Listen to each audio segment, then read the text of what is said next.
Hi, today, I am going to explain a German war drama film called The Tin Drum. Spoilers ahead. Watch out and take care. The movie is set in Poland, right before the start of the Second World War. In the first scene, a woman named Anna is working in the field when a stranger comes running towards her. He introduces himself as Joseph and frantically explains that he needs help because some cops are after him. Without asking much, Anna lets him hide under her skirt. The plan works, and when the cops arrive, they find nothing and soon leave. From that day onwards, Anna and Joseph become inseparable and eventually get married. A year passes by, the two have given birth to a daughter, and life seems to be going well. However, one day, the cops eventually find Joseph and surround him near a lake. They start firing at him, so, left with no options, Joseph jumps into the water. That was the last time anyone saw him. Some believe that he drowned inside the water, while others say that he fled to America and became a successful businessman. On the other hand, with her husband gone, Anna has a hard time raising her daughter. She sells vegetables and sometimes her body to generate income. The movie then cuts to several years later. Anna's daughter, Agnes, has grown up to become a beautiful woman. Several men want her, but Agnes is in a secret affair with her own cousin. January they often get intimate and have fun. However, since they cannot get married, Agnes ties the knot with a German chef named Alfred. A few months later, she becomes pregnant and gives birth to a boy, whom she names Oskar. The strange thing is that no one knows if he belongs to her husband or her lover. Oskar keeps on crying, perhaps because he didn't want to come into this world, but when Agnes promises to give him a drum when he turns 3, he calms down. Following this, the movie again fast-forwards by 3 years. It is Oskar's 3rd birthday and a lot of guests and relatives have gathered at his place. As promised, Agnes gifts him with a toy drum, making him happy. Oskar parades around the house and plays with it curiously, completely ignoring the celebrations going on. However, when he notices the grown-ups drinking alcohol, he is disgusted. So, Oskar decides to stay a child forever.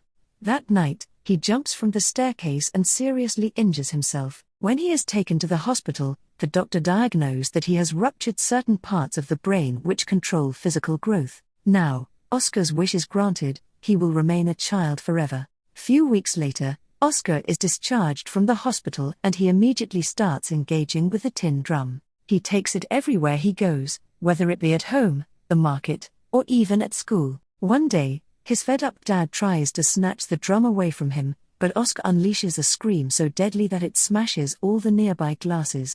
Realizing that the kid has superpowers, the family lets him be. 3 more years pass and Oskar has turned 6. He still hasn't grown by an inch, and the drum is always with him. One day at school, a teacher tries to take it away, prompting Oskar to scream loudly. This not only hurts the other students, but also shatters the teacher's glasses. At home, Agnes and Alfred have grown worried due to their son's antics. On one hand, he doesn't grow physically, and on the other hand, he is obsessed with the tin drum. They take him to different doctors around the city, but none of them can come up with a cure. Once the parents finally accept Oskar's fate, they decide to give him the best life they possibly can. So, every Saturday, Agnes takes him to the city, apparently to show him around. But in reality, she leaves him in a toy shop and goes to meet her lover. January they always make sure to have vigorous intercourse. One day, Oskar catches his mom in the act, but he doesn't care at all. He simply wants to continue being a kid and play with his tin drum. 6 more years pass by. Oskar is now 12, but he hasn't aged a day from his 3rd birthday. One day, his parents take him to a circus, where a bunch of dwarves are performing. Seeing them, Agnes and Alfred wonder if their son is also a dwarf. After the show ends, Oskar meets the leader of the dwarves, and demonstrates his screaming abilities. Impressed, the leader invites him to join their group and tour around the world. However, before Oskar can reply, his parents arrive and take him away. Meanwhile, the Second World War begins after Warsaw comes under heavy attack by the Nazis. Hundreds and thousands of Jews are persecuted, because of which a mass emigration begins. The toy shop guy, Marcus, also turns out to be a Jew, and he intends to move to London as soon as possible. He wants to take Agnes and Oskar with him, apparently because he has developed a sense of affection towards them. Unfortunately, when Marcus tells Agnes about the plan, she bluntly refuses and leaves his shop, never to come back again. Some more weeks pass and the country of Poland slowly starts plunging into chaos. With the Soviets joining in the invasion, the local people become helpless. The war affects Agnes deeply, and her son's continuous shenanigans doesn't elevate her mood either. So, one day, she starts consuming a lot of raw fish. Her family grows worried because Agnes is allergic to fishes.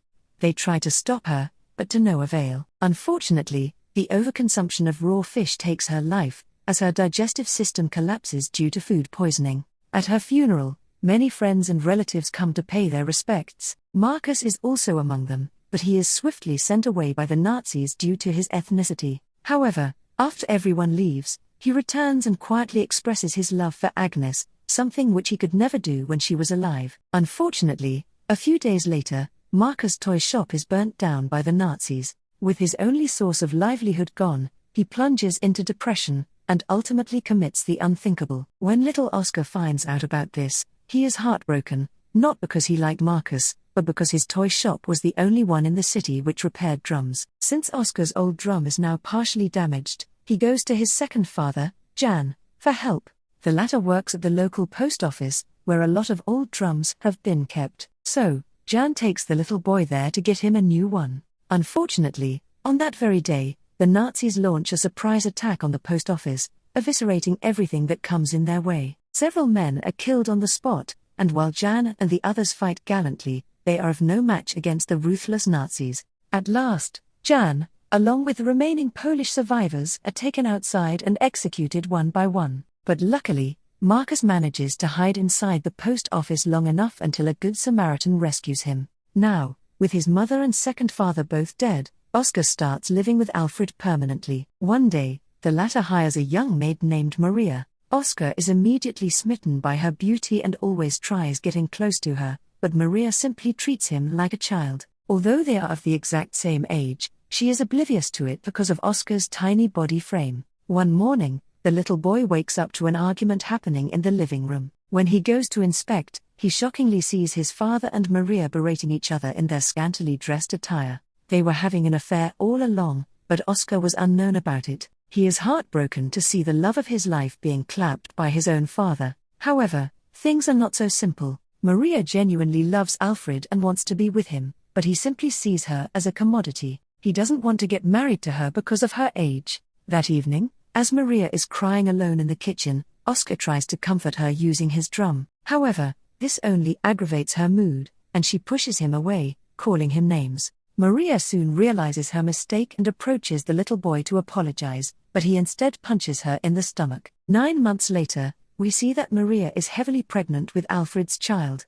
Oskar always stays by her side, but it is apparent that he is not happy. One day, he quietly grabs a pair of scissors and attempts to kill the unborn baby, but Maria stops him in the nick of time. With his plan foiled, Oskar decides to forget about her once and for all. Few weeks later, Maria gives birth to a healthy boy, and seeing him, Oskar changes his attitude completely. He starts caring for the infant as if it is his own child. Several months later, as Oskar is strolling through the streets of Warsaw, he comes across a familiar friend. It is none other than the dwarf leader he met at the circus years ago. To Oskar's surprise, the dwarf now works for the Nazis as an entertainer. He suggests that Oskar also join his group and travel to Paris, so that they can earn some money together. The little man is hesitant at first, saying he wants nothing to do with the Nazis, but when the dwarf reveals the large amounts of cash they can earn, he agrees.